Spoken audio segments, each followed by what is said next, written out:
एक गांव में रामू नाम का गरीब किसान रहता था। उसके पास बस एक छोटा सा खेत था। दिन रात मेहनत करता, लेकिन फिर भी पेट भर खाना मुश्किल था। एक साल सूखा पड़ा, फसल बर्बाद हो गई। हार मानने के बजाय रामू ने दूसरे गांव जाकर मजदूरी की, पैसे बचाए और फिर से खेत में मेहनत शुरू की। धीरे धीरे उसकी मेहनत रंग लाई और एक दिन वो आत्मनिर्भर किसान बन गया। एक बार एक छोटे से गांव में बच्चे खेल रहे थे। तभी उन्होंने एक पुरानी हवेली के पास एक अजीब सी आवाज सुनी। बच्चे डर गए और सोचने लगे कि वहां कोई भूत होगा। लेकिन एक बहादुर बच्चा जिसका नाम मोहन था ने सच्चाई जानने का निर्णय लिया। जब वे सभी हवेली के अंदर गए तो उन्होंने देखा कि एक पुराना कुत्ता वहां था जो बस भूखा और परेशान था।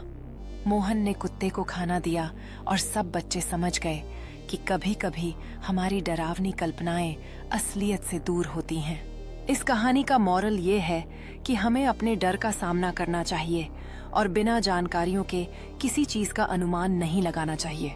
मोरल डर से नहीं, सच्चाई का सामना करें। यह सिखाता है कि हर डर का सामना करना चाहिए और सच्चाई को स्वीकार करना चाहिए।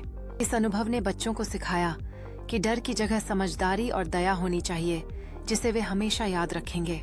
इसने मोहन और उसके दोस्तों को एकजुट किया और उन्हें यह समझाया कि डर का सामना करने से न केवल सच्चाई का पता चलता है, बल्कि नए दोस्त भी मिलते हैं।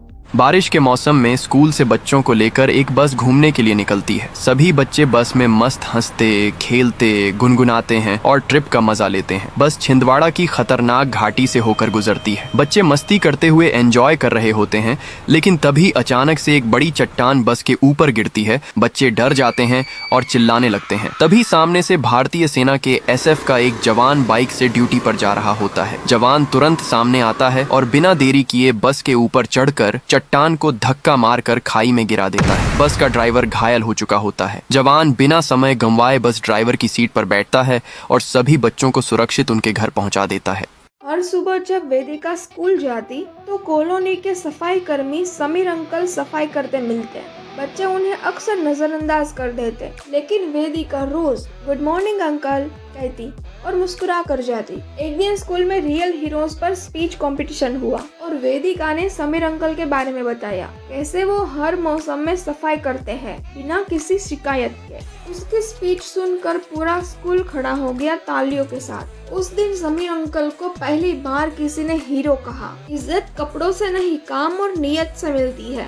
डेली ऐसी कहानियाँ सुनने के लिए आप ये वीडियो जहाँ पर भी देख रहे हो फॉलो या सब्सक्राइब जरूर कर लेना। हर सुबह जब वेदिका स्कूल जाती तो कॉलोनी के सफाई कर्मी समीर अंकल सफाई करते मिलते। बच्चे उन्हें अक्सर नजरअंदाज कर देते, लेकिन वेदिका रोज गुड मॉर्निंग अंकल कहती और मुस्कुरा कर जाती। एक दिन स्कूल में रियल हीरोज पर स्पीच कंपटीशन हुआ और वेदिका ने समीर अंकल के बारे में बताया, कैसे वो हर मौसम में सफाई करते हैं बिना किसी शिकायत के। उसकी स्पीच सुनकर पूरा स्कूल खड़ा हो गया तालियों के साथ। उस दिन समीर अंकल को पहली बार किसी ने हीरो कहा। इज्जत कपड़ों से नहीं, काम और नियत से मिलती है। डेली ऐसी कहानियाँ सुनने के लिए आप ये वीडियो जहाँ पर भी देख रहे हो फॉलो या सब्सक्राइब जरूर कर लेना। भारत के एक भूले बिसरे गांव की मध्यम रोशनी वाली गलियों में एक डरावनी कथा प्रचलित थी।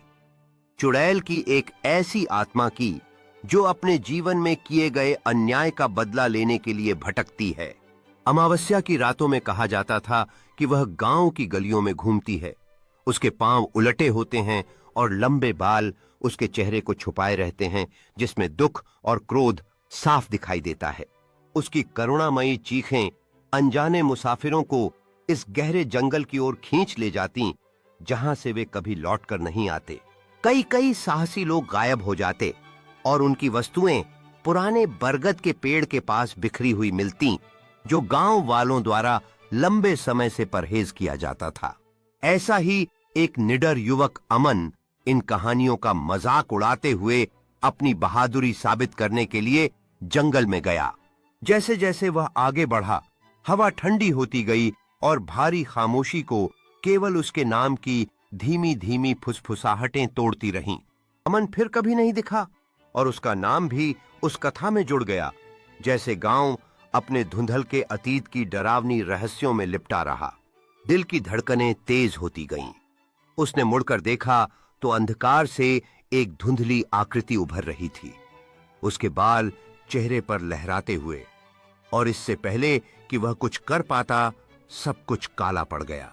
भारत के एक भूले बिसरे गांव की मध्यम रोशनी वाली गलियों में एक डरावनी कथा प्रचलित थी। चुड़ैल की एक ऐसी आत्मा की जो अपने जीवन में किए गए अन्याय का बदला लेने के लिए भटकती है। अमावस्या की रातों में कहा जाता था कि वह गांव की गलियों में घूमती है। उसके पांव उलटे होते हैं और लंबे बाल उसके चेहरे को छुपाए रहते हैं, जिसमें दुख और क्रोध साफ दिखाई देता है। उसकी करुणामयी चीखें अनजाने मुसाफिरों को इस गहरे जंगल की ओर खींच ले जाती, जहां से वे कभी लौटकर नहीं आते। कई कई साहसी लोग गायब हो जाते और उनकी वस्तुएं पुराने बरगद के पेड़ के पास बिखरी हुई मिलती, जो गांव वालों द्वारा लंबे समय से परहेज किया जाता था। ऐसा ही एक निडर युवक अमन इन कहानियों का मजाक उड़ाते हुए अपनी बहादुरी साबित करने के लिए जंगल में गया।